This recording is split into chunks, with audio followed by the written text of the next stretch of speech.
Morning this morning. And our chief meteorologist, Brett Anthony, he's been with us all morning along with Colleen Campbell, up early tracking the latest conditions and temperatures that are ever changing. They are, and it's a slow transition. It's sort of, what we anticipated here when it comes to the temperatures. They have slowed down just a little bit. They dropped initially down to about 34 last night. We've slowed that cooling overnight. That's sort of good news. It spared some of us maybe perhaps for some thicker ice. So if you're waking up this morning expecting a full-fledged ice storm, that was never the concern. The concern was as we head through today, we'd see rain change over to freezing rain and eventually some sleet. So it's all about the temperature. It's all about the type of precipitation. The areas in pink are where the temperatures are below freezing, and when it gets down to 29 like it is in Canton and Emory, that's when you really start to have concerns for roadways, bridges, and overpasses. We're still at 36 in Tyler. We dropped to 35. We warmed back up a degree. I do think, however, as we head through the 7, 8, 9 o'clock time frame, we're going to see those areas in pink shift over to the east and eventually make it all through Smith County. So that winter storm warning does continue until this evening. All right, let's go over to Colleen Campbell with a look at what's happening right now, current temperatures and current watches, warnings, and advisories. Colleen?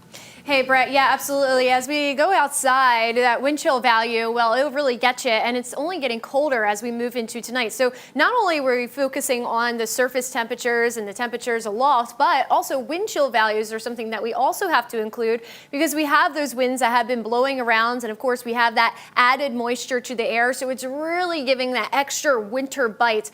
If you go outside, you really need to be sure that, one, you limit your time outdoors. We're not even talking about precipitation alone. Just the temperatures alone, you can easily get frostbite in conditions like this if you stay outside for an extended period of time.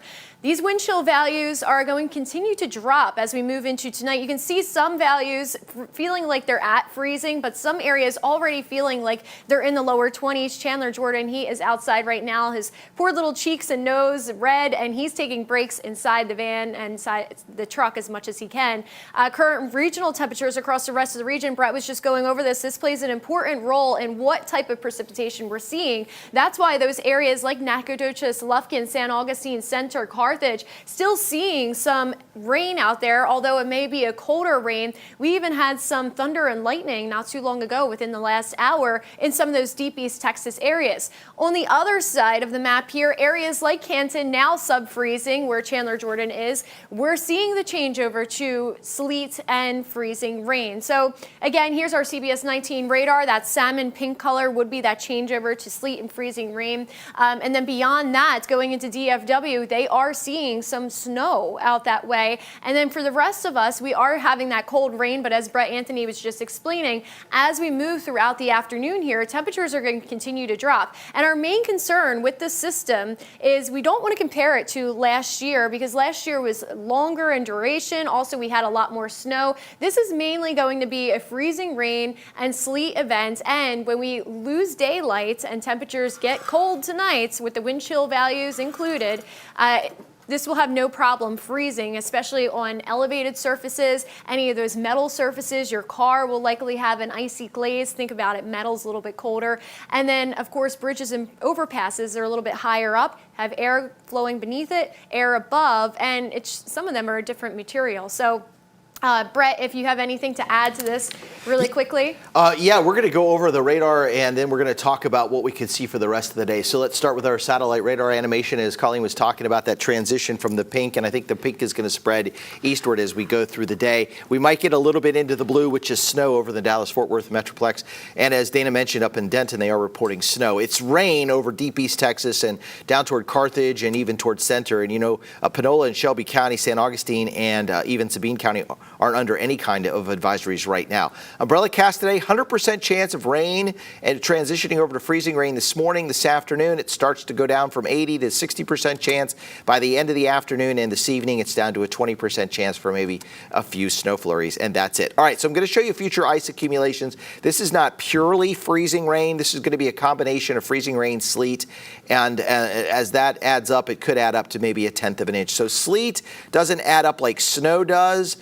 and of course it piles up a little more than say freezing rain would. So that's why we have about 1/10 of an inch to 2/10 of an inch. Though it looks like just a little bit less coming in with some of the new data that's spreading into the area this morning. So this is certainly good news. This would spare us from any maximum impacts or higher impacts, and I think that's why the winter storm severity index here in East Texas is really limited impacts. It's going to be bridges, overpasses, secondary roadways. Could have a localized power outage. You go back toward Canton, it becomes minor. So this is really what we would consider a nuisance ice event versus a major or catastrophic ice event, and that typically would happen with a lot more ice, half-inch of ice or greater, and we're just simply not going to see that today.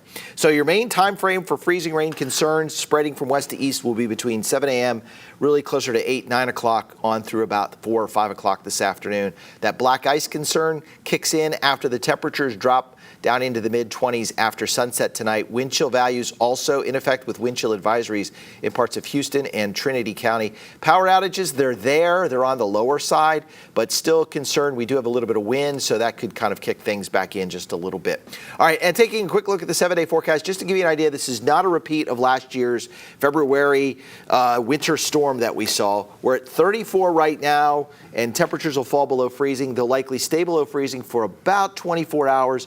Then we're going to sneak back above freezing tomorrow. And then, yeah, it's cold Saturday, Sunday, temperatures in the lower 20s. And we have some more concerns about some just sneaky areas of ice just developing on roadways, sidewalks, patios, and things of that nature early in the day. But once the sun is out, it'll melt it. And Sunday with full sunshine, we ought to dry everything off. So we're good to go after that, I think, all across the area. So Monday, Tuesday, Wednesday. And Dana and Charday, just to, if you don't see rain, freezing rain today, say like down toward Angelina County or maybe Shelby County or Panola County, doesn't mean you couldn't see some ice developing tonight. Anything wet and is still wet after sunset tonight is probably going to freeze up pretty fast. Yeah.